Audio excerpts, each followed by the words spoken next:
তোমরা কেমন আছো বন্ধুরা? এই যে দেখো আমি কতগুলি আম নিয়ে নিয়েছি। এখন তো আমের সিজন, তো আমি এই আমগুলি দিয়ে কিন্তু আচার করবো। আর দেখো তোমরা দেখতেই পাচ্ছ কত বড় বড় সুন্দর সুন্দর আম। আর এই আমগুলি দিয়ে না আচারটা ভালোই হবে, ঠিক আছে? দেখো একবার আমের সাইজটা। তো এখন আমি এই আমগুলি কেটে তারপরে পিস পিস করে রোদ্রে হলুদ আর লবণ দিয়ে শুকাতে দেবো। প্রথমে আমি একটা আম কেটে তোমাদের দেখাচ্ছি যে আমটা কত সুন্দর আর কতটা শ্বাস আছে।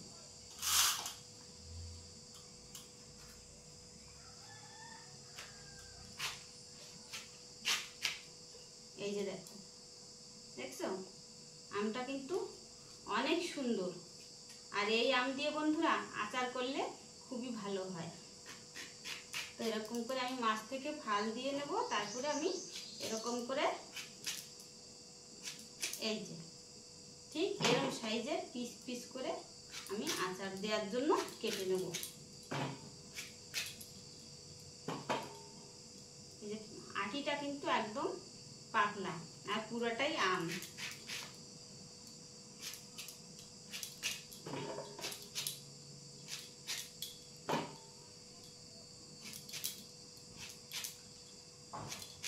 এই যে দেখো বন্ধুরা, আমি একটাই আম কেটে নিয়েছি। তো একটা আমে কিন্তু অনেকটা হয়েছে। এরকম করে আমি সবগুলি আম কেটে নেব, তারপর আমি রোদে শুকাতে দেবো লবণ লঙ্কা মেখে। বন্ধুরা চলো দেখি, আম তো কেটে শুকো দিয়েছিলাম, তো শুকাটা কেমন হয়েছে একটু দেখি, তোমরাও দেখো। এই যে দেখো একটা প্লাস্টিকের ঝুড়িতে আমি শুকানোর জন্য দিয়েছিলাম।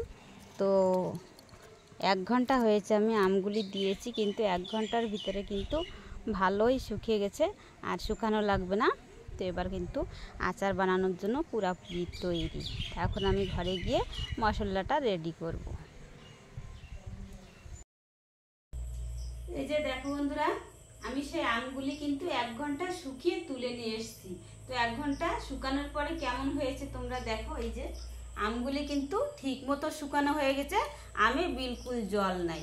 তো এরকম আমি আমার দরকার আচার বানানোর জন্য। আর এই যে দেখো আমি যে মশলাটা গুছিয়ে নিয়েছি, এই যে তোমরা দেখো সব প্রকার মশলা আমি একটা থালাতে নিয়ে নিয়েছি। তা আমি তোমাদের বলে দিচ্ছি এখানে কি কি মশলা আছে। এটা আছে ধনে, গোটা ধনে। আর এই যে আছে মেথি। মেথিটা কিন্তু আমি একদম সামান্য পরিমাণ নিয়েছি, না হলে তেতো হয়ে যাবে। আর এইখানে আছে পানমরি।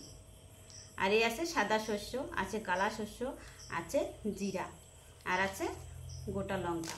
এবারে আমি এই সব মশলাগুলি একসাথে মিশিয়ে কিন্তু আমি ভেজে নেব। তা চলো বন্ধুরা চলে যাই।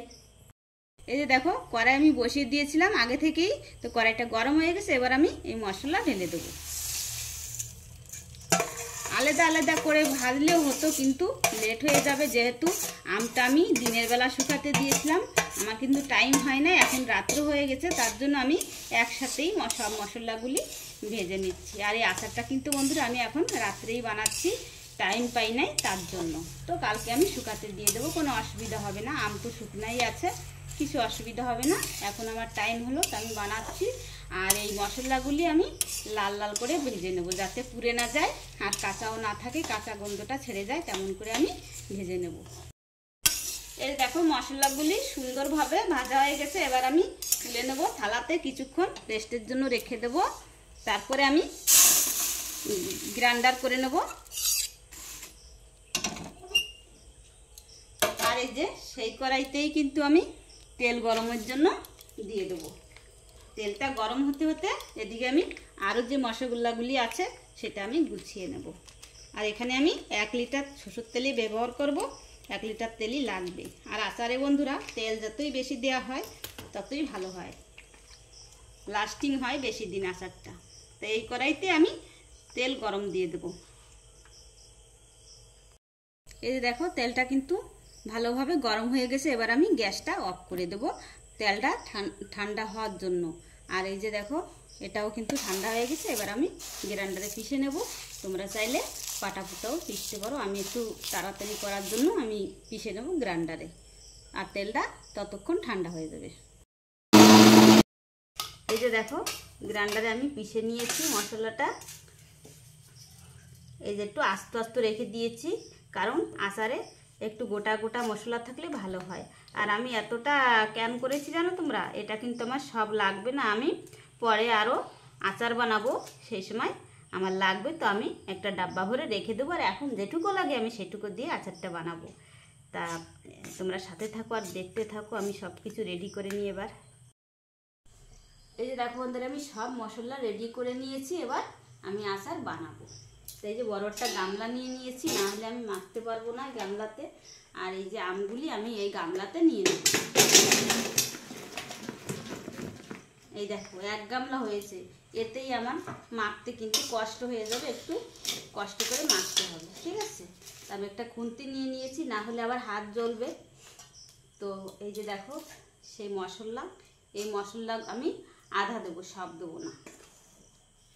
প্রথমে আমি এই যে পাউডার করে রাখা মশলাটা দিয়ে দিলাম। আর এই যে কি মশলা আমি দিচ্ছি সেটা তোমাদের বলতে হবে না, কেননা আমি আগেই তোমাদের দেখিয়ে দিয়েছিলাম যে কি মশলা আমি গ্রাইন্ডার করার জন্য নিয়ে নিয়েছি। তো সেই মশলাগুলি আমি দিয়ে দিলাম। এবার দিয়ে দেবো কালারের জন্য হলুদ, দিয়ে দেবো লবণ। লবণটা তো আচারে বেশি লাগবে, কেননা এটা টক, তার জন্য লবণটা বেশি দিয়ে দিলাম।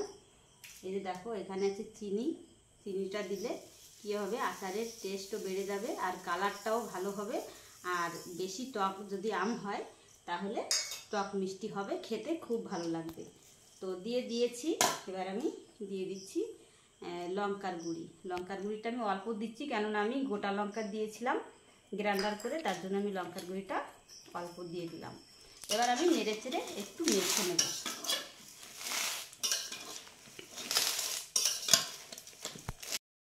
এই যে দেখো আমি মশলাগুলি একটু মেখে নিলাম। এবার আমি তেল দিয়ে দেবো। এই যে তেলও কিন্তু জুড়ায়ে গেছে, অল্প গরম আছে, এটাই দিলে ভালো হবে।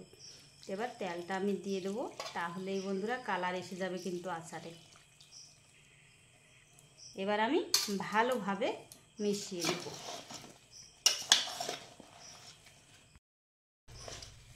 এই যে দেখো আচার কিন্তু আমার মিশানো হয়ে গেছে।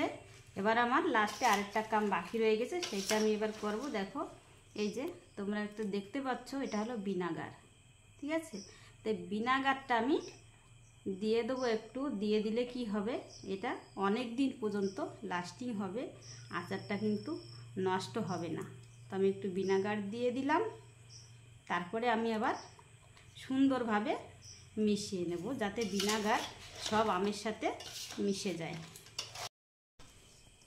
এই যে দেখো ভালোভাবে মেশানো হয়ে গেছে। এবার আমি এই যে বয়ম নিয়ে নিয়েছি, এই বয়মে আমি রাখবো। তা দেখি 2টো বয়ম ভরবে কিনা জানি না, প্রথমে একটা ভরে দেখি।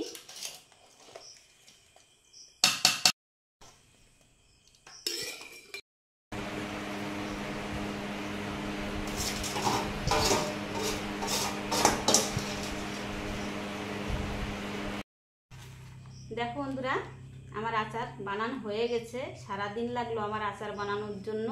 আর আমি দেখো 2টো বয়ম ফার্স্টে নিয়েছিলাম, কিন্তু ভেবেছিলাম এই 2টো বয়মই ভরবে না, কিন্তু দেখো ভরতে ভরতে আমি 4টা বয়মই ভরে ফেললাম সেই আম দিয়ে। আর এটারও ভরে গেছে, তো এইটুকু খালি আছে। তো তোমাদের তো আমি সবই দেখালাম যে আচারটা আমি কেমন করে বানালাম। তো আজকে আমি কামের জন্য আচারটা আমি টাইম মতো বানাতে পারি নাই, দুপুরবেলা আমার রাত্রে বানানো লাগলো। সারাদিন পরিশ্রমের জন্য তোমরা কিন্তু আমাকে কমেন্ট করে জানিও যে এত পরিশ্রম করে আচারটা আমি বানালাম, তোমাদের কাছে কেমন লাগলো। তা ভালো লাগলে নিশ্চয়ই তোমরা লাইক কমেন্ট শেয়ার করবে আর সাবস্ক্রাইব করতে কিন্তু ভুলবে না। দেখা হচ্ছে আরও এরকম নতুন নতুন রেসিপি নিয়ে। তা ভালো থেকো, সুস্থ থেকো।